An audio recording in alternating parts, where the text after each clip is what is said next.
अस्सलाम वालेकुम viewers, welcome back to my YouTube channel daily tips with अस्मा।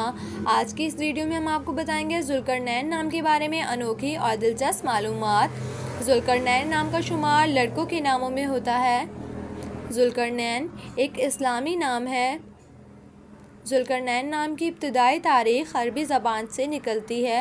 ज़ुल्करनैन नाम के अफराद के लिए खुशकिस्मत नंबर 2 माना जाता है। माहिरीन के मुताबिक ज़ुल्करनैन नाम के लड़के बहुत बहादुर होते हैं। ज़ुल्करनैन नाम का मतलब है एक बादशाह का लक़ब। ज़ुल्करनैन नाम के लड़कों के लिए खुशकिस्मत दिनों में जुम्मा और हफ्ते का दिन शामिल है। ज़ुल्करनैन नाम के अफराद के लिए मुआफ़िक रंगों में सब्ज़ और पीला रंग शामिल है। ज़ुल्करनैन नाम के अफराद के लिए मुआफ़िक पत्थरों में फ़िरोज़ी पत्थर शामिल है। खुशकिस्मती वाली धातों में हिंसों के हिसाब से तांबा और कांसी शामिल है।